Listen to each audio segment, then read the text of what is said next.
This is a series called Food Talks, where we talk about more than just food. We talk about the stories and the people and the culture behind the delicious dishes that we eat. Today, we're talking about chicken parmesan, chicken parmesana, pollo alla, parmesana, whatever you like to call it.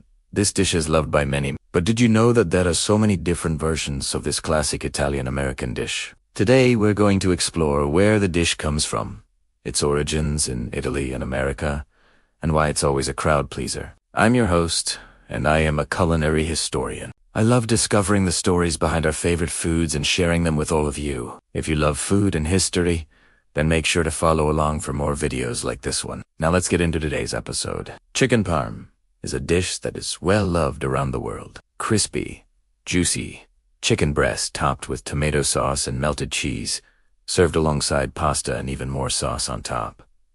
It really is the perfect comfort food. Now, while this dish may be popular around the world, it actually has very humble beginnings. Its origin story is kind of vague, but most scholars agree that chicken parmesan came about in the early 20th century, specifically in the United States. This was a time when Italian immigrants were coming to the United States in droves, escaping the poverty and the crime of their homeland. They brought their traditions and their culture with them, including their cuisine. In particular, they brought with them recipes that utilized ingredients that were similar to those found in Italy, but they also used ingredients that were more readily available in the United States. In the case of chicken parmesan, these immigrants adapted a veal dish called veal parmesan to use chicken instead. Veal parmesan had been around since at least the 16th century, although records of it go back even further. This dish consists of thin slices of veal cooked in butter, flour, Parmesan cheese, and sometimes milk. The slices of veal are breaded and pan-fried and then topped with a rich tomato sauce and melted Parmesan cheese.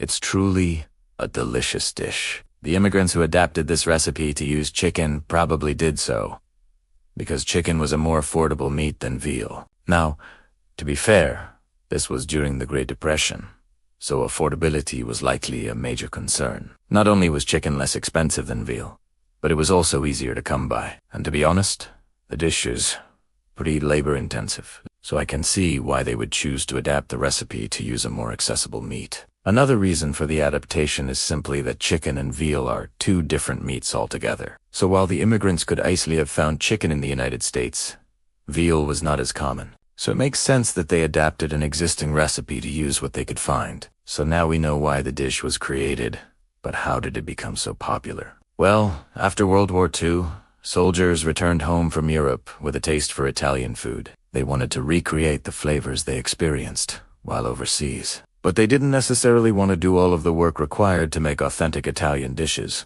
This led to the rise of Italian-American cuisine, which was often a simplified version of authentic Italian cooking. Chicken parmesan was the perfect example of this type of cooking.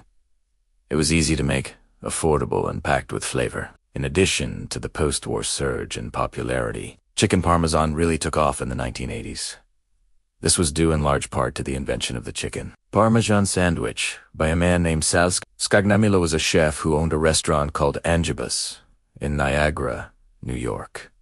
He was known for his delicious chicken parmesan sandwich, which he invented in the 1980s. The sandwich consisted of breaded chicken breast, topped with tomato sauce and melted cheese, all served on a hero roll. This dish was a hit with customers, and soon enough other restaurants were selling their own versions of the chicken parmesan sandwich. It wasn't long before the sandwich made its way down south to New Orleans, Louisiana. There it became known as chicken po' boy. Now while that's a great story, it's actually not true. Primerama, did that up. Chicken po' boys were around well before the 1980s. For the real story behind chicken po' boys, check out my interview with historian and author John T. Edge.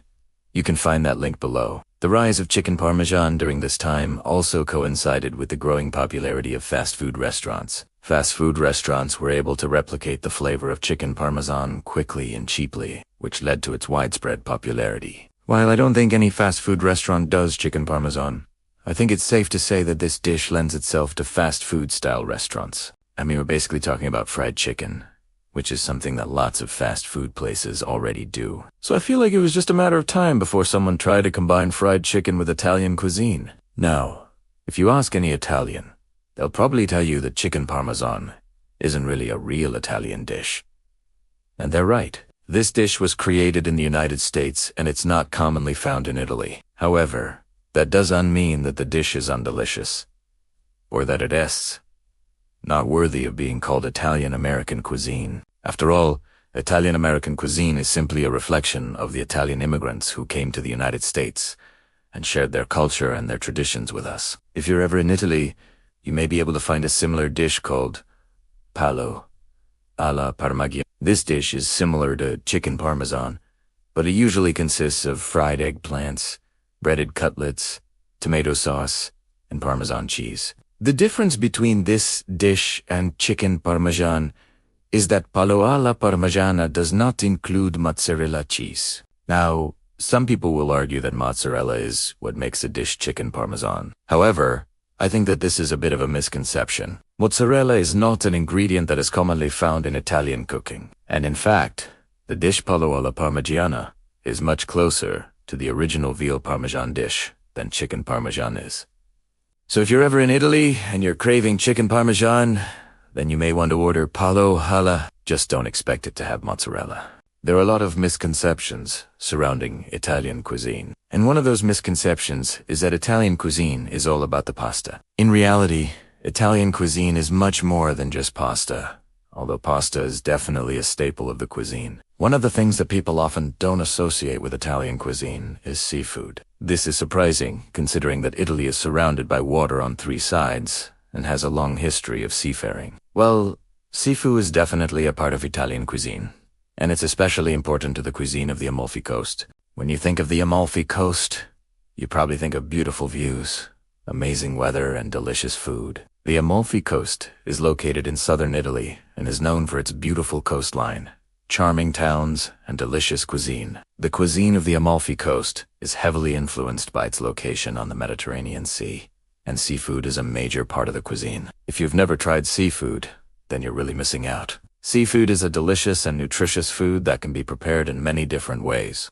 Some of the most popular seafood dishes from the Amalfi Coast include spaghetti alle vongole, which is a pasta dish made with clams and spaghetti, and fritto misto, which is a fried seafood dish that is typically served as an appetizer. One of the most popular seafood dishes from the Amalfi Coast is spaghetti alle vongole, or spaghetti with clams. This dish is a simple but flavorful pasta dish that is made with clams, spaghetti, and a garlic and chili pepper sauce. Clams are a type of bivalve mollusk that lives in saltwater. They are often harvested from the ocean or from lakes and rivers. Clams are a popular ingredient in many different cuisines, including Italian cuisine. In Italian cuisine, clams are often used in pasta dishes, soups, and stews. The unique flavor of clams makes them a great addition to any dish. Fritto misto is another popular seafood dish from the Amalfi Coast. This dish is a fried seafood dish that is typically served as an appetizer. It is made with a variety of fried seafood,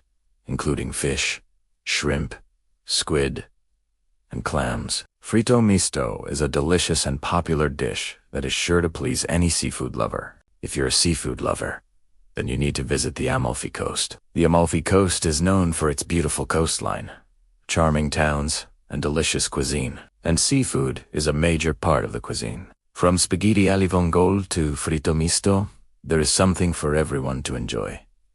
I'm your host. Thanks for joining me today for this episode of Food Talks. If you liked this video, make sure to follow for more fun food history, and until next time, take care.